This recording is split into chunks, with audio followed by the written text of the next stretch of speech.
Dead. But for a man whose every move was once on camera, what happened? I got you. The FBI could be looking for me if you don't call her, sir. The FBI? Where are they taking you, John? To jail. What if I told you that one of the founding fathers in the computer industry was nothing short of a madman? A man so ingenious that he laid the groundwork for computer antivirus software and in the process became a self-proclaimed millionaire, yet who would later develop the figure of a kingpin gangster and crypto conman.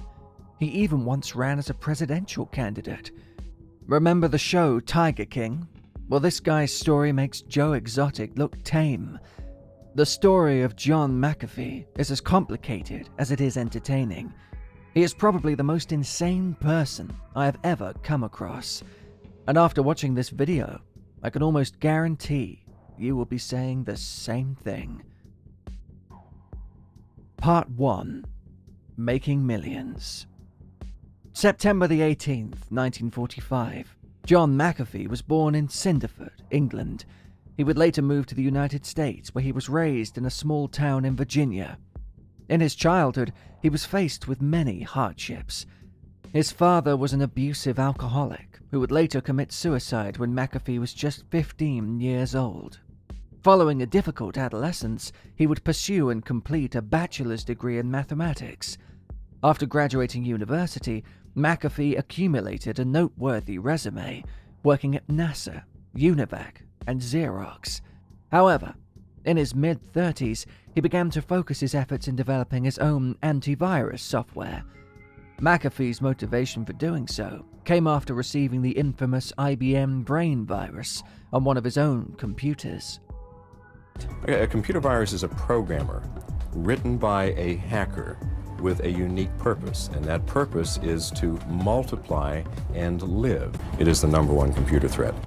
In 1987, John McAfee would launch McAfee Associates.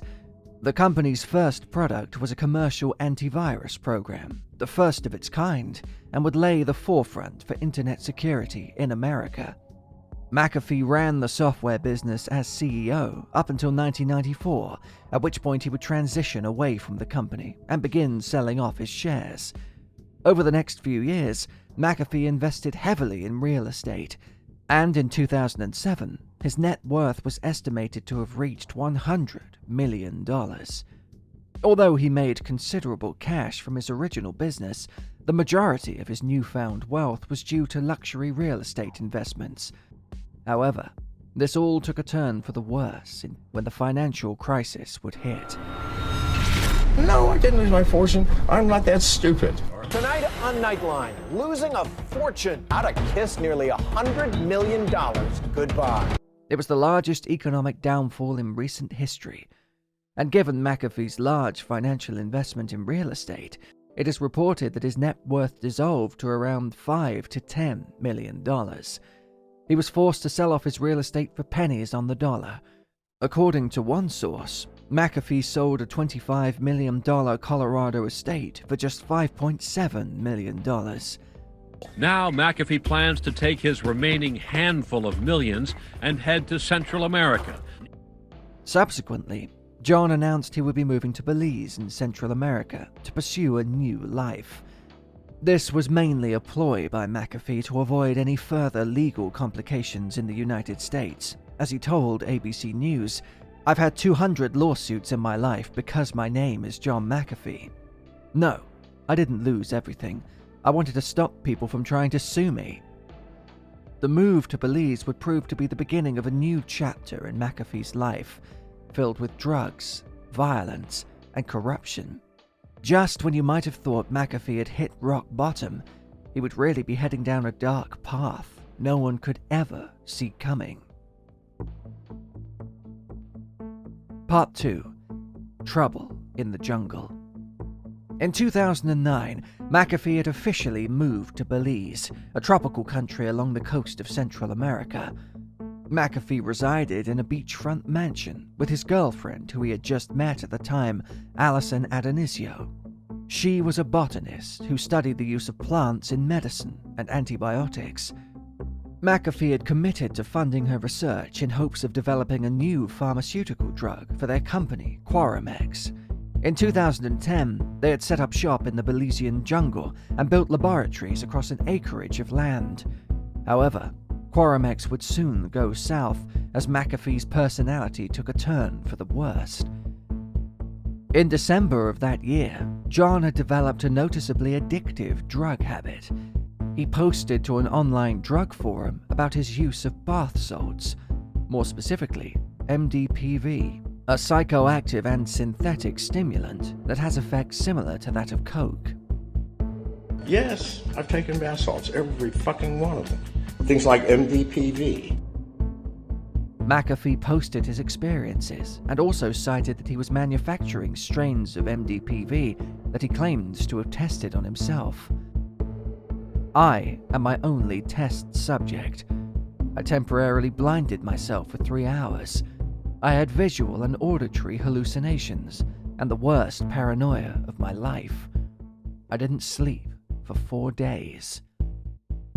McAfee's drug habits would only further spiral him into a life of crime and violence. It is believed that McAfee began distributing illegal drugs and had gained a notable reputation in Belize. He surrounded himself with many street escorts and local gangsters. McAfee also loved guns and had a hefty supply at his compound. McAfee bragged about sleeping, eating, and showering with a pistol at all times. Although John had a lot of money and power compared to most other people in Belize, he was not untouchable and had developed many enemies along the way. In an interview, McAfee stated that enemies in Belize and even his own girls had tried to kill him more than a dozen times.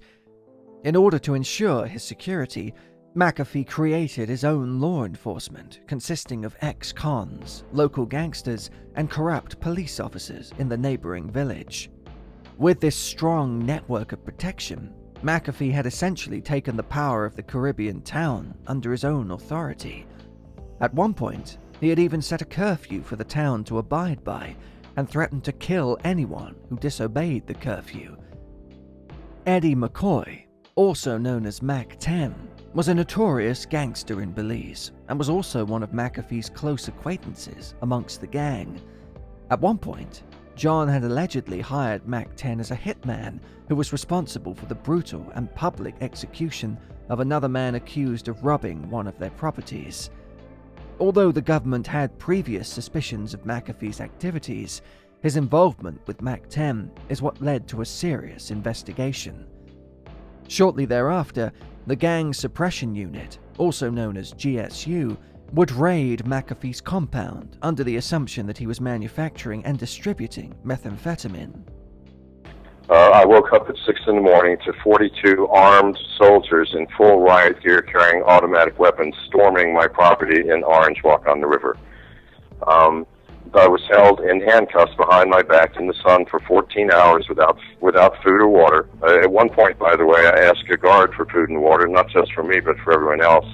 The guard's response was, "Do I look like a chef to you?" Now, indeed, he did not look like a chef, so it was my mistake, but it was not a pleasant day. From that moment on, I've had nothing but problems with the Belizean government. They would discover multiple firearms and stacks of cash, but no illegal substances to incriminate him. McAfee openly stated that he believes the raid was due to him refusing to be extorted by the government and local politicians. In 2012, he once again found himself on the wrong side of the law. McAfee would post online that he was in hiding and on the run from corrupt GSU law enforcement who had been hunting him. Under extreme paranoia, he would recount the instance in which he was tracked down on the local beach and held surrounded by half a dozen large, armed men.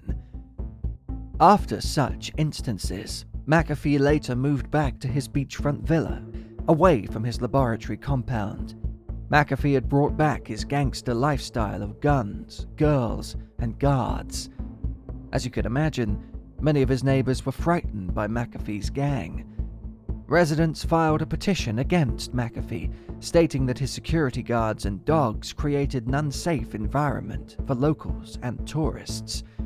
One resident, Greg Fall, was John's most vocal critic.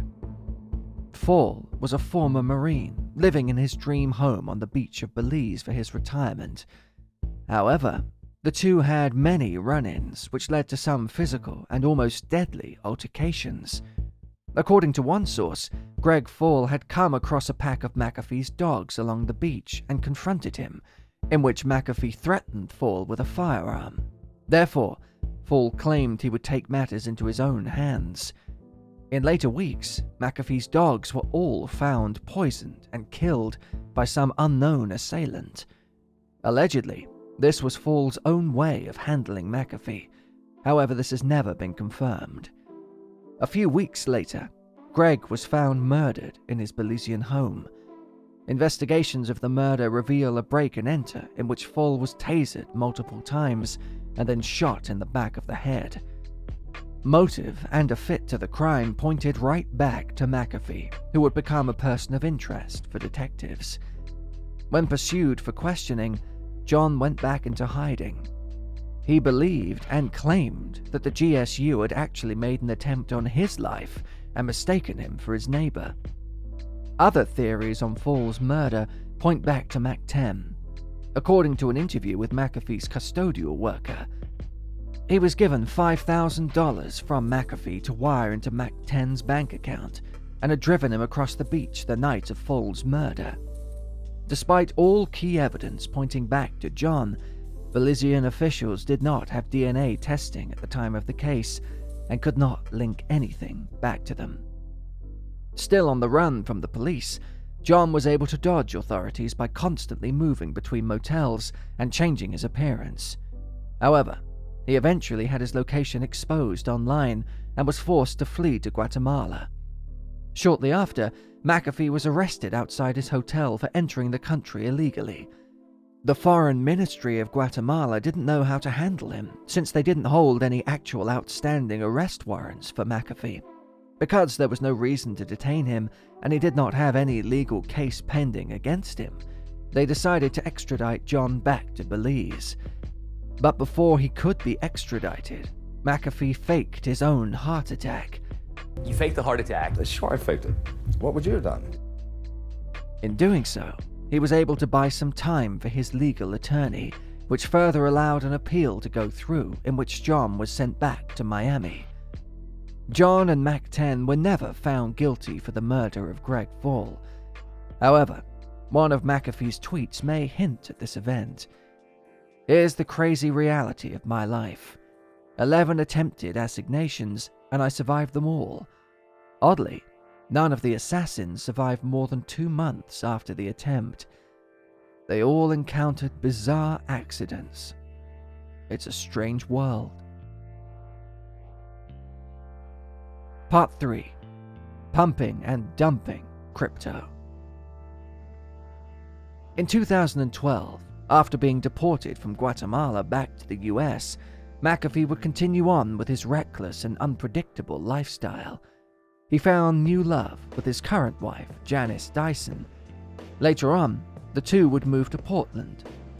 Now that he was back in the US, John soaked up all the media attention he could get. He appeared in the headlines of many news outlets and started to build up a social media following. Since moving back from Belize, the extreme paranoia had not gone away.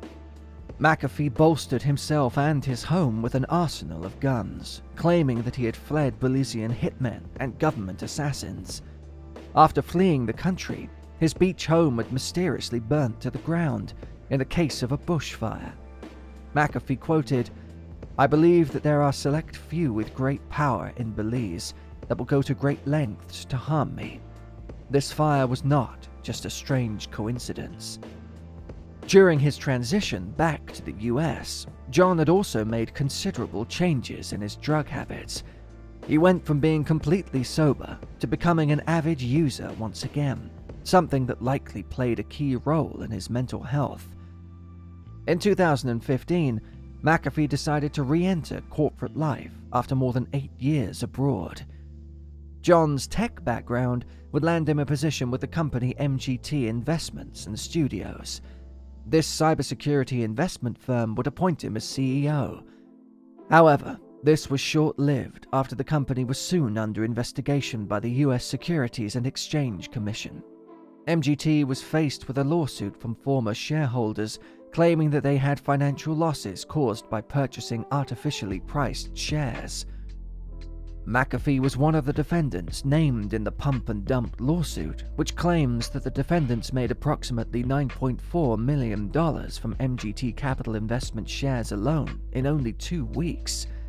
Essentially, McAfee's key role in this scheme was to pump the stock price as a paid promoter through his large Twitter following. In 2018, MGT was temporarily removed from the New York Stock Exchange, yet McAfee had again somehow managed to leave the business rather untouched. Around this same time, cryptocurrency had become the new gold rush of the 21st century.